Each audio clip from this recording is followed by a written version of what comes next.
Welcome to the Daily Flock. As always, we come to you thanks to our friends at FanDuel, thanks to my friends at Big Play. And we're not really fueled by that, though. We're fueled by our love for Baltimore sports, and we're fueled by our love to keep you guys in the know as best we can and to report, and then to use that reporting to inform our commentary, and then to dig down on the two teams in this town. This is, as I've said, a heavily Ravens weighted show, and we've got more draft content to get to today. We've got a ton of draft content up at Ravens on SI, and more is coming.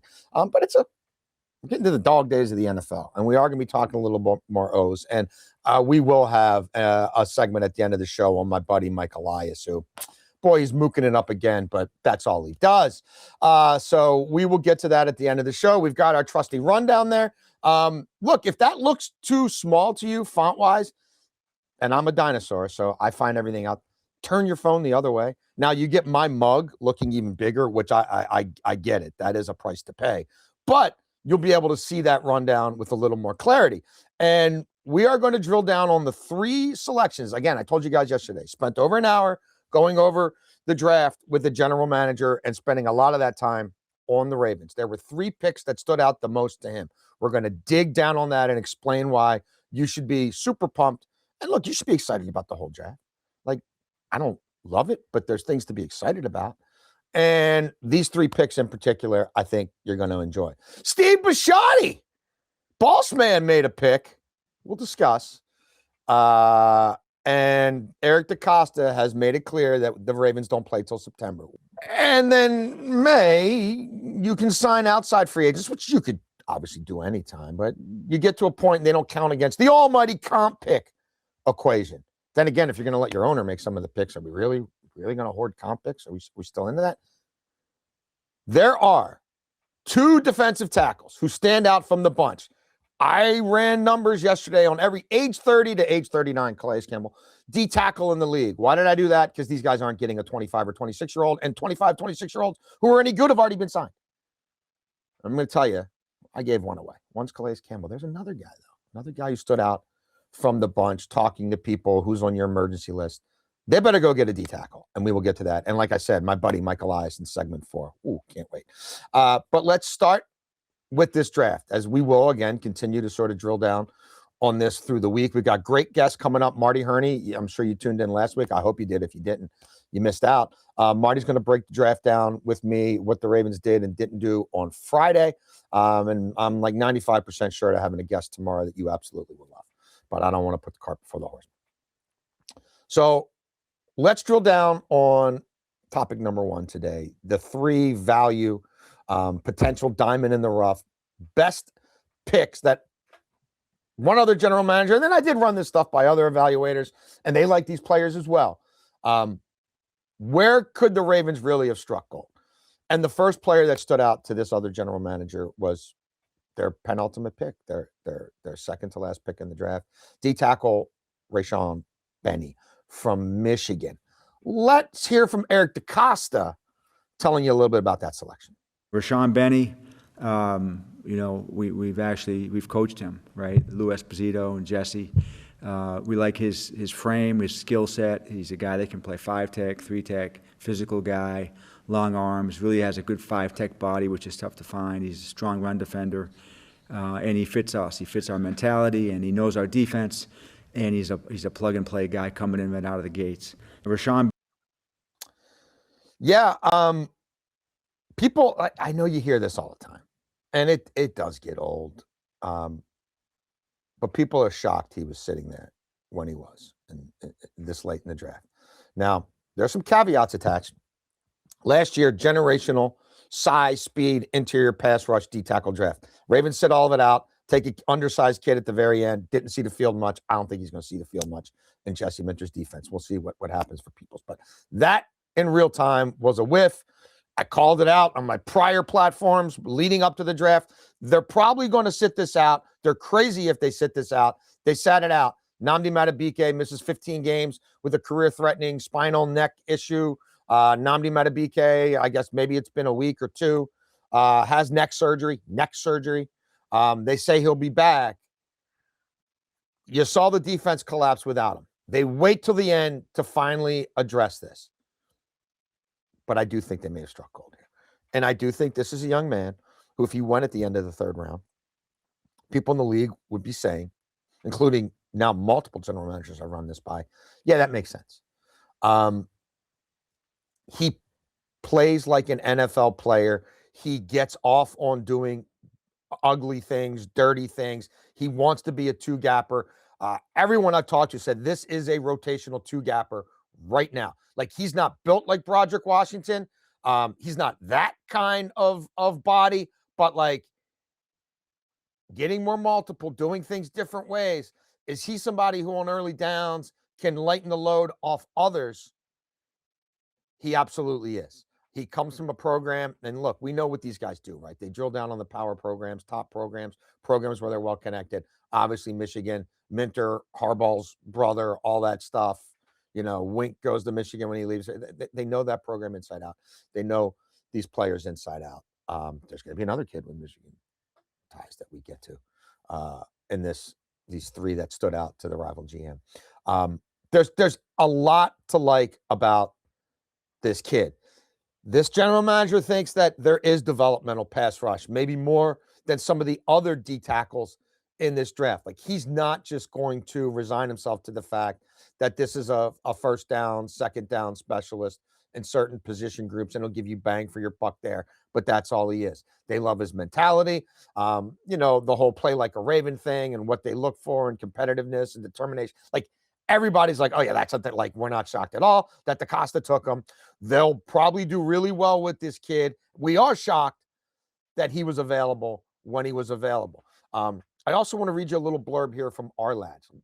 When I'm relying on other people's evaluations to help inform my commentary for you, I'm always going to tell you, I can't tell you the general manager. I can't tell you the college scouting director. I can't tell you but when things are told to me in confidence, but I'm going to not couch it as my own, because that's the kind of thing that's probably get people fired.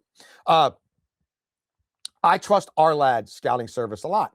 People in the league trust our lads. John Harbaugh's really close to a lot of people at our lads. This is what they wrote about Benny, who they had projected as a third or fourth round pick. I just want to read you this clip here. Flashes some pass rush with a stab and chop move he showed later in the season. Can play two-gap, moving well laterally with active hands to keep blockers off. Has above-average short space agility to redirect inside. Effective on inside gap slants. And they also agree that he's a rotational rundown player probably right now. Given how much of a need D tackle was and given where they got him, chef's kiss, hats off. I'm really interested to see how they develop this young man. The other prospect, and this one is really interesting to me considering they took two wide receivers. Everybody I've talked to, like, I've talked to people not even about the Ravens. Like, I've talked to other general managers, just like assessing what they thought of the draft and all, because I write about the NFL for a lot of different people. And like, a lot of people like the Jets draft. Where they don't love the Jets draft is they're like, woo, Cooper at 30. Not only would I not have taken Cooper at 30, I think the other Indiana wide receiver might be better. Who's the other Indiana wide receiver? Elijah Serat from Baltimore, the second receiver the Ravens took. And the general manager who I relied on for this particular article you see there loves this pick. There's a lot to like, including St. Francis, Baltimore guy. Let's hear from the draft pick himself. Man, it means a lot. It's crazy just how things work out like that. I feel like it's just a meant to be moment, man. Being in at St. Francis Academy, it taught me so much, grew me up as a man, and I had a lot of great experiences there. So I'm forever grateful that I can go back there and play ball at the best level now. Look, the draft in and of itself is a really cool thing. You'll never get sick of these young men when they get the call, and whether they're with their family or they're out on a golf course or whatever, it's always cool. It's one of the coolest things about social media and the post selection press conferences, which now are immediately on Zoom, and then it's immediately on social media, and that's probably where a lot of people consume it first.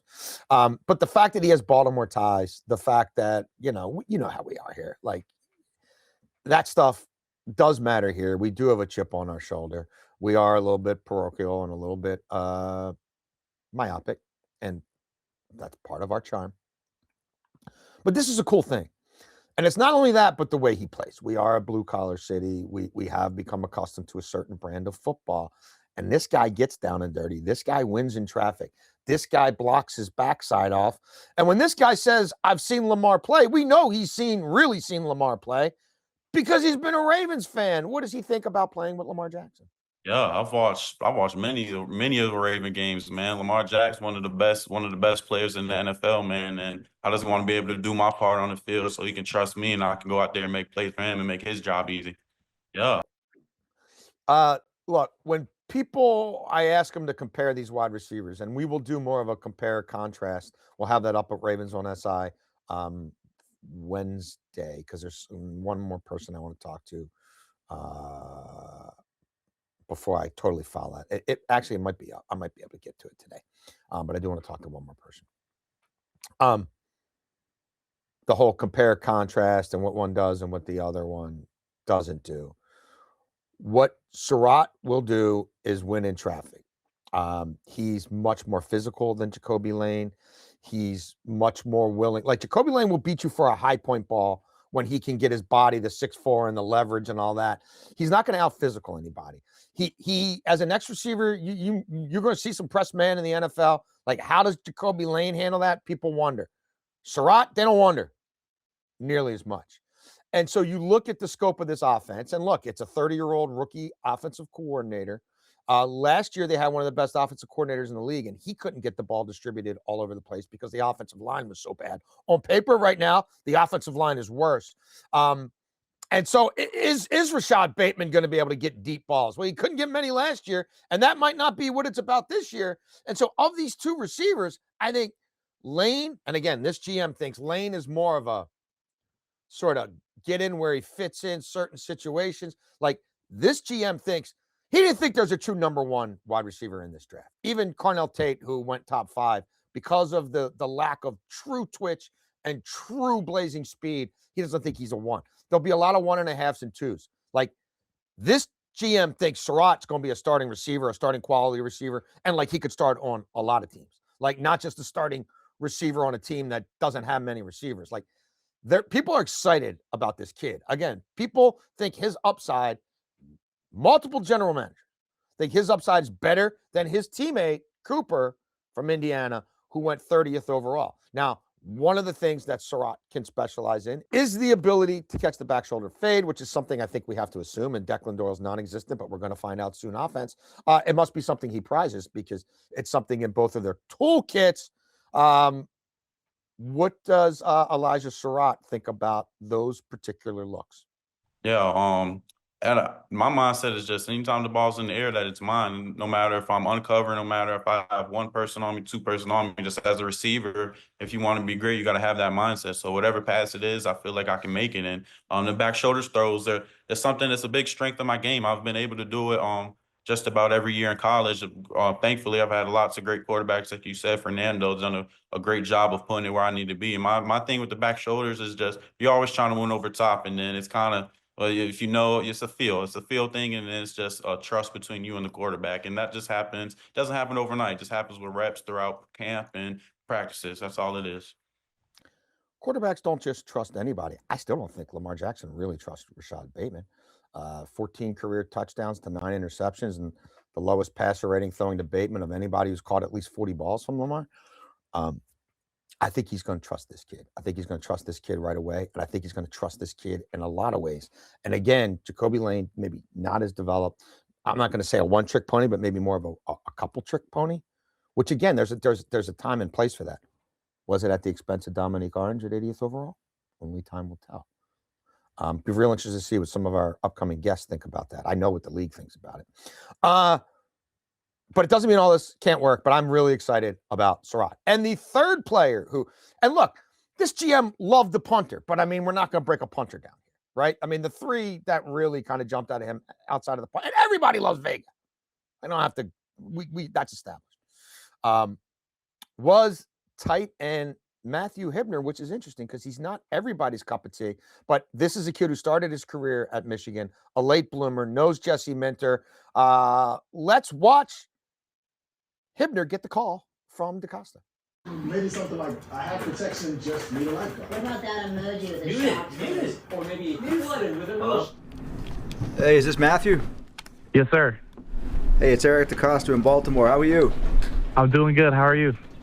Good. How would you feel about coming just up the road to play for the Ravens? Man, I'd love to come play for the Ravens.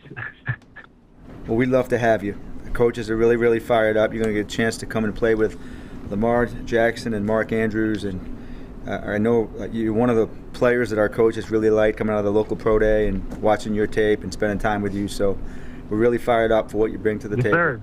Yes, sir. Me too. I appreciate it. Yeah. Who are you with? You with your family? Yeah, with the whole family. Oh, that's awesome. That's awesome. Well, I'm going to look forward to meeting up with you next weekend. We're going to turn this card in right now, the pick. I'm going to let you talk to head coach Jesse Minter, and congratulations. Can't wait to see you. Yes, sir. Thank you so much. I appreciate it. Yes, sir. Never gets old. And obviously, you can go to ravens.com and get more of that content. Him talking to Minter was pretty cool. Now, I was a little surprised that this GM pointed to him because he is a little older. He's a late bloomer. It took him a while to break through at Michigan. He obviously broke through at SMU. Some people feel like he was more of a later day three kind of kid than where he went. This GM felt like because of the speed and the ability to show at the second level for where they got him and for what the Ravens need, that this matters, right? So Declan Doyle, a year ago, he's in Chicago. He's with Ben Johnson. They've got Cole Kmet. They've got a lot of other needs. A lot of regimes will come in there with a rookie head coach, and let's try to build up the offensive and defensive line, right? Caleb Williams, like, is he going to get hit too much? Does he have to run too much? What's Ben Johnson and I guess Declan Doyle going to do with Caleb? They go out and get Colston Loveland, a guy they think can win for them downfield, a size, speed, matchup guy. And he had a little bit of a slow start. He obviously did pretty well against the Ravens, took off from there. I'm not equating this kid to Colston Loveland. He's not that sort of prospect across the board, right? He's older. He's a one-year start. Like, it is what it is. But at this point in the draft, the GM felt like there's some clay to mold. And because neither of the wide receivers they took are going to win downfield, they're not going to beat you with speed. They're not going to beat you with twitch. The other tight end they took is more going to lean into the blocking side of it. For losing an Isaiah Likely, this general manager felt like the gap between Hibner from a speed downfield perspective is not as great as the wave that the Ravens missed out on earlier in the draft, as we documented on yesterday's show. He felt like that gap was not that massive, so he liked Hibner here. We'll see.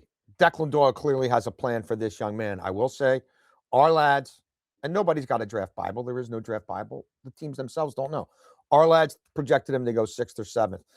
The part of their scouting report that does give me a little pause, if again, he's got the speed to get to the second level and he's got soft hands and all that.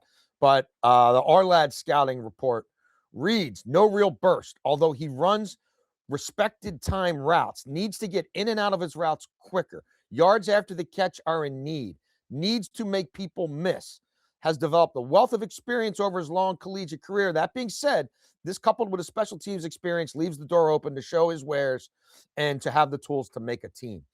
I think he's probably going to fit in certain situations. I think it is a little interesting. I told you, DeCosta's going to take some of these older kids, even though he told you, oh my God, no, we're not. That's just the nature of the beast. But again, you can get more on these young men there at Ravens on SI. Those three stood out. I wanted to share that with you. Now, the Ravens also took, I think, what could only be couched as sort of a luxury pick, right? The final pick of the 5th round. Eric DeCosta and owner Steve Bisciotti had already decided in private that this was going to be Steve's pick. And Steve's been angling for a pick for a while, I guess, and he got it. Whether this was the time or place, we'll talk about on the other side. But let's hear from DeCosta explaining this pick, who the kid is, why they took him. Adam Randall's an interesting pick. I think it is. You'll probably see the video at some point. It's the first draft pick that Steve Bisciotti has ever made. So, when we were down in Florida, Steve was begging for a draft pick, and he owns the team. I said, yes, Steve. And so, of course, you're going to have a draft pick. And so we decided on our last 5th round pick. He did his research. He studied the tape, talked to people. He's got a really good relationship with the Clemson head coach. And Adams, a guy, is a former wideout. He's got a varied skill set. He does a lot of different things well. We think the best is yet to come with him as a running back. He's got really good hands. He can run routes. He's a possible kick returner, special teams guy. He's got a great body and good measurables. And we're excited to see what he can do. He's kind of a jackknife. So this is interesting. It's not the norm. Ask people around the league about it. They're like, what are you talking about? I'm like, the owner made the pick. They're like, well, how do you know that? And you tell that little yarn right there. You pass that along. It's not the end of the world. I'm not mad about it. I do think it's telling, though. We've known for a while that we're towards the end of this thing, with Steve Bisciotti owning this team. There's been some incredibly high highs, and there's been some low lows recently, in a lot of different ways. But like you kind of do this because you only get right. If I don't do it now, and then maybe next year's draft or the draft after that. I just think so. Steve Bisciotti went from working in his mom's basement to becoming an accomplished titan of industry and building a Fortune 500 type company and becoming a self-made billionaire. Which, of course, who doesn't have tremendous respect for that and the work ethic and dedication? He did it by placing people in jobs. He literally did it by becoming a genius, a specialist at staffing. And the first, best, biggest hire he ever made was John Harbaugh, when not anybody else was hiring John Harbaugh. And so he outsourced, he outsourced that, and he checked out of that process by and large to Eric DaCosta and Sashi Brown, who have no resume or accomplishment in that whatsoever. And guys who haven't looked internally. They haven't made changes in their processes and measures and methods and quants and analytics and staffers and football ops. They've always just told Harbaugh, you fire this coach, you fire that coach, and our players will be better for it. Because it can't possibly be our players. You guys don't know how to develop them and coach them up. So that's what's been going on here. And so those two picked the coach. The owner really has nothing to do with the coach.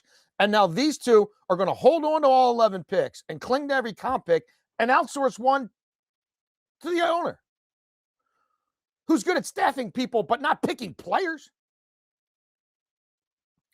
It's an interesting pick. Do I wish this would have been another dart that they threw at an interior offensive lineman or an interior defensive lineman? Yeah, I do. The odds of the owner and the general manager's son coming out of this process with one of those players? No. Now, people are interested in this athlete. He is an interesting athlete, and he probably helps you right away on special teams, and you come up with some gadget plays for him, and he can't really throw the ball. But neither can Derrick Henry, and he's been a Wildcat quarterback at times. Is this guy, does Declan Doyle look at him and say, maybe this guy does some Taysom Hill-ish stuff since we don't have a traditional fullback anymore? I don't know. I'm generally interested to see. But the timing of this, with this team being in Super Bowl or bust mode, with a brand new staff and pushing everybody out and coming off the biggest disappointing season probably in franchise history. I don't know, man. A general manager who's been here 8 years. He's got one significant playoff run. Time and place for everything. Again, I find it interesting. You have thoughts on it? Hit us up on Gmail. Flock you, flock me, flock off at gmail.com. I'll get a little bit more about that at the show, but interested to hear what you guys think. You can obviously find me on Twitter. All right. D tackles with the Baltimore Ravens. There's two that stand out to me of the bunch. Did a lot of work on this yesterday. Calais Campbell reunion. Hell yeah. He's 39. I don't care. They thought his market was too expensive in Arizona last year. I think a $6 million cap hit, $5 million to come in, a $7.5 million in upside. Yeah, he outplayed that. You run the numbers again, as I did. I looked at all age 30 to 39 D tackles in the league last year, age 30 to 39 season. Why 39? Because Calais Campbell. And I looked at them from the D tackle position. So not them on the edge, not them D end, when they're aligned as a D tackle, which Calais Campbell did over 450 times. I don't know that I want him doing that again this year, but he did it. And if you look at him and you look at DeForest Buckner, right, who's still considered a Pro Bowl type guy in Indianapolis and who's younger than him, DeForest Buckner as a D tackle had an 11.9 pressure rate, right? He got pressure on 12% of his snaps. Pass rushing as a D tackle. Calais Campbell was at 11%. And Calais Campbell actually had a higher volume. Calais Campbell had 16 quarterback hits. DeForest Buckner had 13 out of the D tackle position. Calais Campbell made an impact, made a difference. He went back to Arizona where he started his career, had that reunion. Maybe he needs to come back here. I think he needs to come back here because they don't have a whole lot of Nnamdi Madubuike insurance right now, as I see the construct of their D-line. And again, they've largely passed those pitches. They've taken more punters in the last 5 drafts with real draft capital than they have D tackles. And then look, Daquan Jones played in Buffalo last year. Like, he's 34. The last 6 times Daquan Jones' teams have made the playoffs, and his teams have made the playoffs 6 times since 2019. Carolina, the one year when he was with them, didn't at 7-9. He's been available, and he's played real snaps in all those playoff games. You look at his numbers, and again, everything's in that article. His pressure rate, his number of quarterback hits, like PFF, not the end-all and be-all, of 134 interior defensive linemen. They had him 17th in pass rush win rate. They had him 31st against the run. Like, does he cost you? I don't know. I think he was made. I've got it in the article. I think it was $6 million last year. Maybe it was $8. This is a position of need. It's a position they better dig down on. And if we have the guest on tomorrow, that I'm 95% sure we're going to get, he specializes in this stuff. I'd be really interested to see what he has to say about the Ravens and D tackles. All right, before we get out of here, the Orioles. They're 13-15. It doesn't surprise me. I pegged them for 82 wins before it started. I said they have no winning defensive outfielders on their roster except for Leody Taveras, the only one who can play center field. Don't buy Cowser. I love Beavers. He's not a center fielder. That's all proven to be right. They didn't think Leody Taveras was going to make their team. I told them in previous iterations of me in the media that, of course, he's going to make the team. He's the only center fielder Major League ready in the entire organization, except for, I guess, Enrique Bradfield Jr., but he's been hurting the minors so much. And Taveras can hit a little bit. They cannot field. They aren't great on the base paths. The up-the-middle defense is a problem, like I told you it would be. They continue to prize swing and miss power over everything else in their analytics and their processes with hitters. It's a failure. It's going to continue to be a failure. And no, it's 8 years in. Nothing's too early. Nothing's too soon. What did Mike Elias have to say before the series started, where every time he talks before a series starts, the Orioles crap the bed, even when they're hosting their first AL East series of the year against the team that we now know was going to fire Alex Cora no matter what?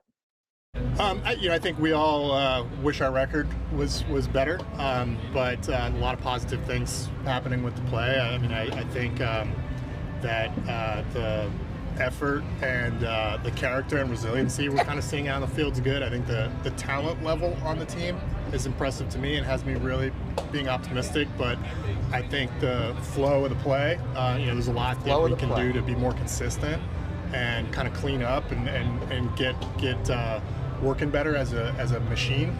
And that's a process for a lot of teams early, it seems like, this year, and I'd count us amongst them. I mean, we're okay, but we wish we were doing better and we want to play better, and this is our first AL East series, so it's huge.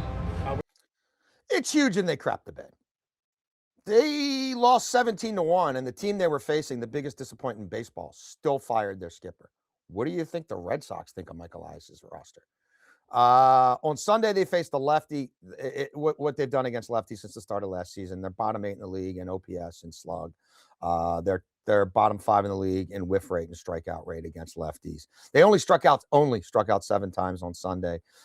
They did not have a runner in scoring position against Connolly Early, who pitched into the 7th inning for the first time in his career. Just like Parker Messick did things he never did before.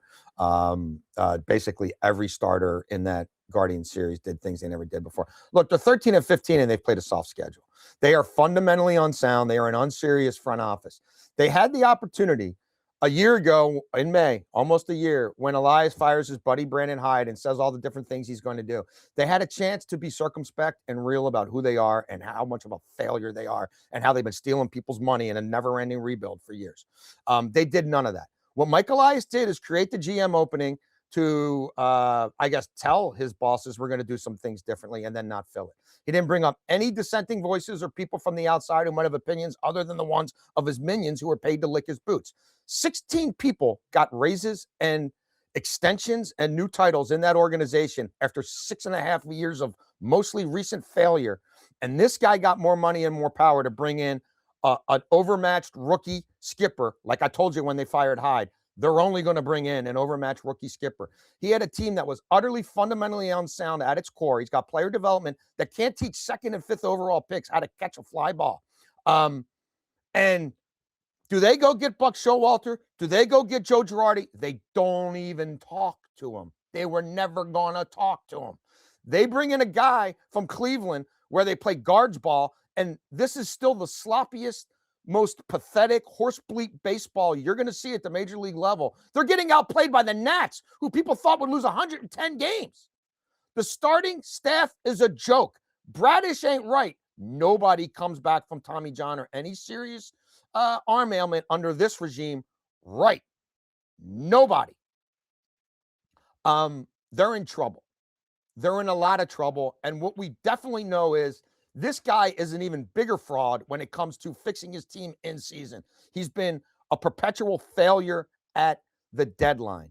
So I would say keep an eye on this team by the time of, what was it, May 24th last year. Like, they were 12-18 after 30 last year. Let's see where they are after 30 this year. A year ago at this time, Elias's bosses let him fire Brandon Hyde. Brandon Hyde, not a great skipper, probably never be a skipper again, but it was Elias's guy. Maybe this Memorial Day, think about firing the guy who's the root cause of all of this systemic rot. It's Mike Elias. He and his 16 overpaid minions, they gots to go. Hope to have a great guest for you guys tomorrow. I will be back. You can find me, flock you, flock me, flockoff@gmail.com. Kyle Grime, I hope I pronounced your name right, Kyle. First person to email when we get the merch up. There's a hoodie in Kyle's future. We will continue to break down this draft class and what Eric DeCosta needs to do to get his team better. Tomorrow, again, I think with a very special guest. Friday with my man, Marty Herney, longtime, highly successful general manager, to review what the Ravens did and what they need to do. And yeah, we're keeping an eye on the O's. So Flocky says, flock, flock. The Oriole bird is probably drinking warm beer right now, and we'll see you tomorrow.